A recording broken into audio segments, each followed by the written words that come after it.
At least one person is reported killed as Israeli police use tear gas and water cannons against Palestinian protesters. They're marking the annual event called Land Day, remembering the death of 6 Arabs killed by police in demonstrations against a land grab by Israel. That was back now in 1976.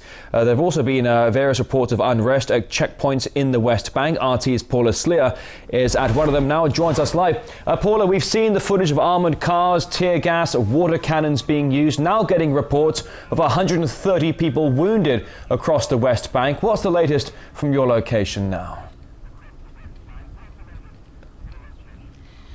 Well, these Land Day demonstrations have turned deadly, with reports coming through of at least one person who has been killed along the Israel-Gaza border at Erez.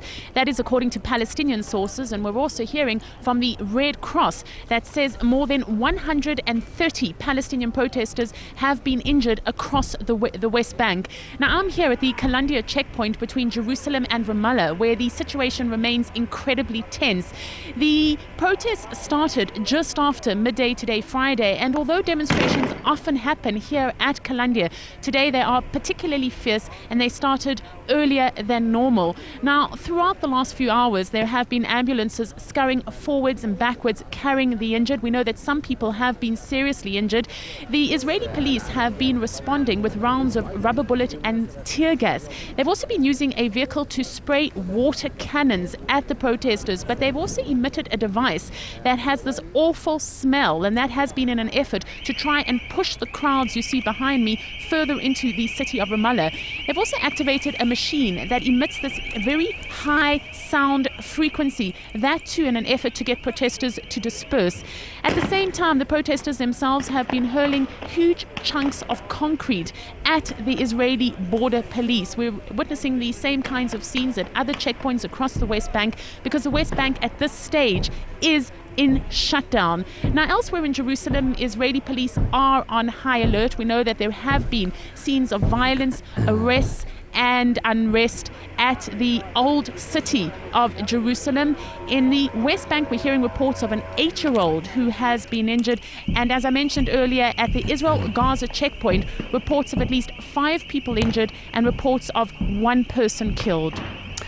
Paula, one might assume that today's demonstrations are just limited to the area surrounding you, but we understand here at RT that it actually has a much broader geographical implications. Yes, this demonstration really has been dubbed the Global March to Jerusalem, and we've witnessed support from some 82 countries. And that is why Israeli embassies throughout Europe and the United States are also in the highest state of alert as protesters gather in front of these embassies to show their support to today's landmark demonstrations. And essentially their message is one of support for the Palestinian people and a call for Israel to end its occupation. Now, along the Israeli-Jordanian border, we are receiving reports that at least some 20 to 30,000 people have gathered there, and that is according to Jordanian reports.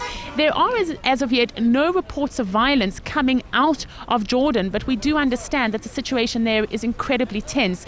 Along the Israel-Lebanon border, the Lebanese army is on a state of high alert. We know that some 2,000 to 3,000 protesters have gathered there.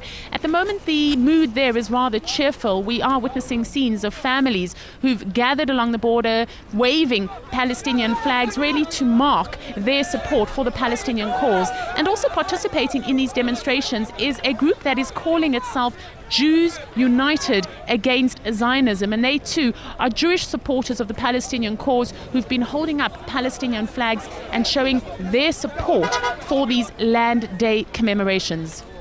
All right, so RT's Paula Slier there joining us live from a checkpoint between Ramallah and Jerusalem. Thank you very much indeed.